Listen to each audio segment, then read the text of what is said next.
खुलुमबाय बेयो बड'लेण्ड इंखं टेलिभिजन दिनै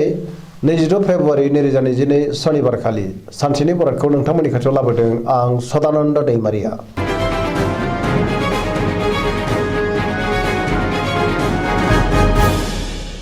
सिगां फरायनो लादों मेष राशि गिबि हांखो अ ल दिनैनि साना जोबोर मोजां बहाबा हान्थिनो खाबु मोनगोन आरो मोजाङैनो हान्थिनोबो हागोन बयजोंबो अनजागोन आरो अनसायजागोन गुबुननि हेफाजाबखौ मोननो हागोन जेरावबो देरहासार जागोन मावनो हानाय खामानिखौ थि समावनो आरो गोरलैयैनो मावफुंनोबो हागोन गोसोखौ दिनै जोबोर गोजोननाय मोनगोन देहाया मोजाङै थागोन अब्लाबो नाथाय जानाय लोंनायाव सांग्रां जानांगोन बहानिफ्रायबा मोजां खौरां मोननो हागौ रांखावरियाव दिनै जोबोर मोजां गोबां धोन आरजिनो हागोन आयाबो बांगोन बेफार फालांगियाव जोबोर मोजां होनजायो सोरबा लोगोनिफ्राय हेफाजाब मोनगोन न'खराव दिनै बिसि फिसायनि गेजेराव अनलायनाय फैगोन बिदा फंबायजों मोजां सोमोन्दो थागोन गुबुननि थाखाय मोजां खामानि मावनानै होनो हागोन गुबुननि गोसोखौ गोरलैयैनो बोनोबो हागोन गोसोनि बोलोआ बांगोन समाजावबो गोबां मान मोननो हागोन लाइमोनफोरा जोबोर रमान्टिक जागोन आरो गावबा गावनि गोसोनि साननायखौ फोरमायलायनोबो हागोन बहानिफ्रायबा मोजां खौरां फैनोबो हागौ पजिटिभ एनार्जिनि गोहोम गोग्लैगोन फरायसाफ्रा फरायनायाव गोसो दुंखांगोन आरो मोजां फिथाइ मोनगोन।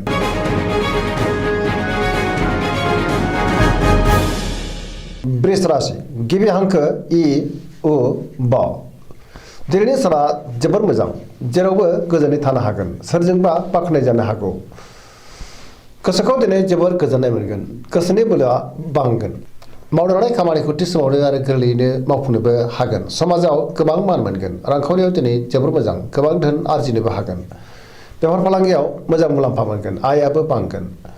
न'खराव दिनै बिसि फिसायनि गेजेराव अनलायनाय फैगोन बिमा बिफाजों बोर होजागोन देहाया मोजाङैनो थागोन गुबुननि गोसोखौ गोरलैयैनो बोनो हागोन गुबुननि हेफाजाब मोननोबो हागोन जायखि खामानि मावा मानो मोनफ्रोमबो खामानियावनो दिनै जाफुंसार जानो हागोन लोगोफोरनि अनसायनाय आरो हेफाजाबखौ मोनगोन गोसोनि साननायफ्रा जाफुंगोन पजिटिभ एनार्जिनि गोहोम गोग्लैगोन बहानिफ्रायबा मोजां खौरां फैनोबो हागौ लाइमोनफोरा जोबोर रमान्टिक जागोन।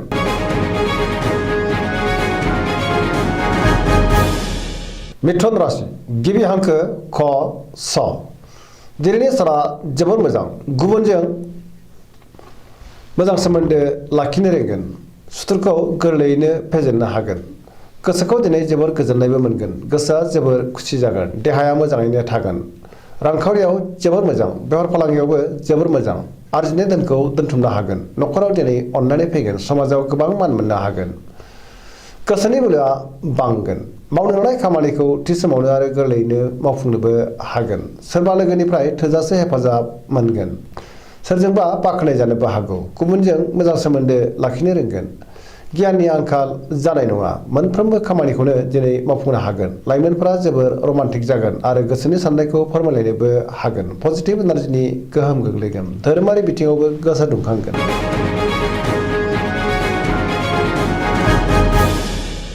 कर्कट राशि गिबि हांखो ड ह दिनैनि साना जोबोर मोजां गोसोखौ दिनै जोबोर गोजोननाय मोनगोन सोरबा लोगोनिफ्राय मोजां खौरां मोननो हागौ गोसोनि साननायफ्रा मोगथाङाव जाफुंगोन गोसोआव पजिटिभ साननाय फैगोन गोथों आरो गोग्गो साननो रोंगोन गियाननि आंखाल जानाय नङा जायखि खामानि मावबानो मोनफ्रोमबो खामानिखौनो दिनै मावफुंनो हागोन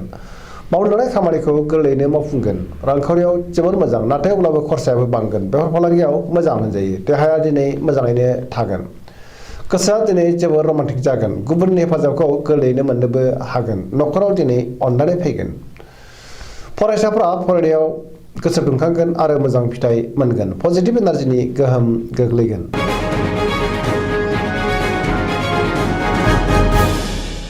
सिंह राशि गिबि हांखो म ट दिनैनि साना जोबोर मोजां गोसोखौ दिनै जोबोर गोजोननाय मोनगोन गोसोआव गोग्गो आरो गोथों साननाय फैगोन गियाननि आंखाल जानाय नङा मावनो हानाय खामानिखौ थि समावनो आरो गोरलैयैनो मावफुंनोबो हागोन सोरबा लोगोनिफ्राय थोजासे हेफाजाब मोनगोन बहाबा दावबायहैनो खाबु मोननो हागौ आरो मोजाङैनो हान्थिनोबो हागोन रांखावरियाव दिनै जोबोर मोजां मोननो गोनां धोनखौ मोननो हागोन बेफार फालांगियाव जोबोर मोजां गोसोनि साननायखौ दिनै गुबुननो फोरमायनोबो हागोन न'खराव बिसि फिसायनि गेजेराव अनलायनाय फैगोन समाजाव गोबां मान मोननो हागोन गुबुननि गोसोखौ दिनै गोरलैयैनो बोनो हागोन देहाया मोजाङै थागोन अब्लाबो नाथाय जानाय लोंनायाव सांग्रां जानांगोन न'खराव माबा मोनसे हाबाफारि खुंनो हागौ गुबुननि गोसोखौ गोरलैयैनो बोनो हागोन।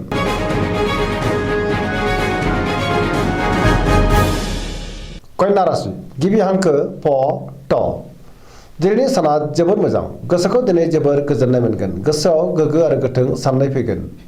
गियाननि आंखाल जानाय नङा जायखि खामानि मावा मानो मोनफ्रोमबो खामानिखौनो दिनै मावफुंनो हागोन रांखावरियाव जोबोर मोजां नाथाय अब्लाबो खरसायाबो बांगोन बेफार फालांगियाव जोबोर मोजां होनजायो देहायाबो मोजाङैनो थागोन अब्लाबो नाथाय जानाय लोंनायाव सांग्रां जानाया गाहाम गोबां लोगो सुबुंजों लोगो मोनज्लायनो हागौ न'खराव दिनै अनलायनाय फैगोन गोबां खामानियाव मुखुबबो थागोन सोरजोंबा बाख्नाय जानो हागौ पजिटिभ एनार्जिनि गोहोम गोग्लैगोन गोसोनि साननायखौ गुबुननो फोरमायनोबो हागोन।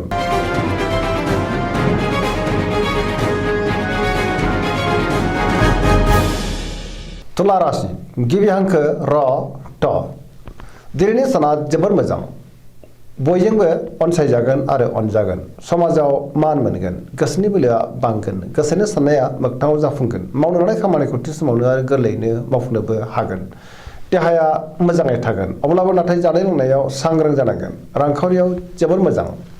नाथाय अब्लाबो खरसायाबो बांगोन न'खराव बिसि फिसायनि गेजेराव अनलायनाय फैगोन बिदा फंबायजों मोजां सोमोन्दो थागोन गोसोखौ दिनै जोबोर गोजोननाय मोनगोन गुबुननि गोसोखौ गोरलैयैनो बोनो हागोन सोरबा लोगोनि हेफाजाब मोनगोन गोदान थांखि लानो रोंगोन लाइमोनफोरनि गोसोआ दिनै जोबोर रमान्टिक जागोन आरो गावबा गावनि गोसोनि साननायफोरखौबो फोरमायलायनो हागोन पजिटिभ एनार्जिनि गोहोम गोग्लैगोन।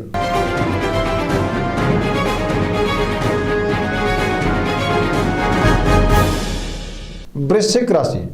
गिबि हांखो न स दिनैनि साना मोजां आरो गाज्रिनि गेजेरजों बाबेननांगोन गोसोआव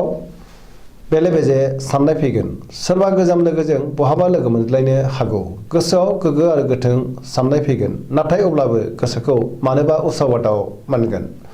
मावनो लानाय खामानिखौ थि समावनो मावफुंनोबो हागोन सोरबा लोगोनि हेफाजाब मोनगोन गुबुननिफ्राय हेफाजाबखौ थोजासे मोनगोन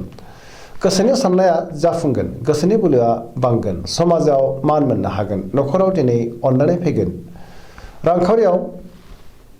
बारा मोजां नङा नाङा फाङा खरसाया बांनो हागौ बेफार फालांगियाव मोजां नङा खहा जानांनो हागौ देहाया बारा मोजां थानाय नङा जानाय लोंनायाव सांग्रां जानांगोन फरायसाफ्रा फरायनायाव गोसो दुंखांगोन आरो मोजां फिथाइ मोनगोन लाइमोनफ्रा जोबोर रमान्टिक जागोन आरो गावबा गावनि गोसोनि साननायखौ फोरमायलायनो हागोन।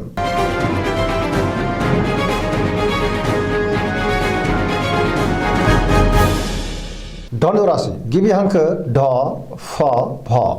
दिनैनि साना जोबोर मोजां गोसोआव बोलो बांगोन मावनो लानाय खामानिखौ थि समावनो आरो गोरलैयैनो मावफुंनोबो हागोन गोसोनि साननाया मोगथाङाव जाफुंगोन रांखावरियाव दिनै जोबोर मोजां आरजिनाय धोनखौ दोनथुमनो हागोन बेफार फालांगियावबो जोबोर मोजां मुलाम्फा मोनगोन आयाबो बांगोन समाजाव गोबां मान मोननो हागोन न'खराव सोरबा आलासि फैनो हागौ देहाया दिनै मोजाङैनो थागोन बिदा फंबायजों मोजां सोमोन्दो लाखिनो रोंगोन बहानिफ्रायबा मोजां खौरां फैनोबो हागौ लाइमोनफोरनि गोसोआ दिनै जोबोर रमान्टिक जागोन आरो गावबा गावनि गोसोनि साननायफोरखौबो फोरमायलायनो हागोन फरायसाफ्रा फरायनायाव गोसो दुंखांगोन आरो मोजां फिथाइ मोनगोन जायखि खामानि मावानो मोनफ्रोमबो खामानिखौनो दिनै जाफुंसार जानो हागोन।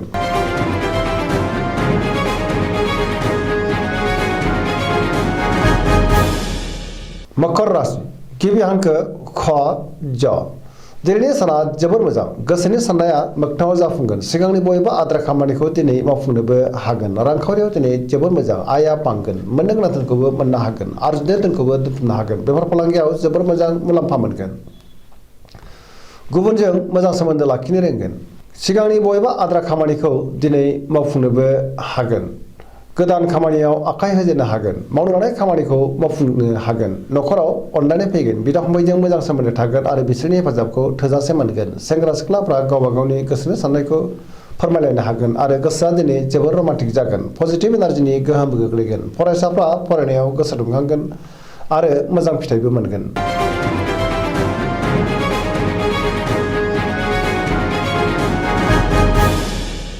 कुम्भ राशि गिबि हांखो ग स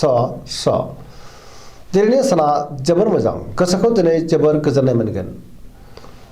गुबुनखौ फोथायनो हागोन मावनो हानाय खामानिखौ थि समावनो आरो गोरलैयैनो मावफुंनोबो हागोन बहानिफ्रायबा मोजां खौरां फैनोबो हागौ समाजाव दिनै गोबां मान मोननो हागोन गोबां मुंदांखा सुबुंजों दिनै लोगो मोनज्लायनोबो हागौ रांखावरियाव जोबोर मोजां आयआ बांगोन बहानिफ्रायबा गोबां धोन आरजिनोबो हागोन देहाया दिनै मोजाङैनो थागोन नखराव अनलायनाय फैगोन गुबुननि हेफाजाब मोनगोन बिमा बिफानि अननाय आरो बोरखौ मोननो हागोन बहाबा थांनांगौब्ला दिनै जोबोर मोजां आरो मोजाङैनो हान्थिनोबो हागोन पजिटिभ एनार्जिनि गोहोम गोग्लैगोन पजिटिभ साननो रोंगोन गियाननि आंखाल जानाय नङा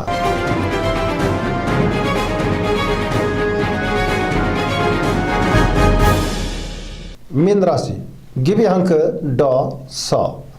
दिनैनि साना मोजां आरो गाज्रिनि गेजेरजों बाबेनलांगोन गोसोआव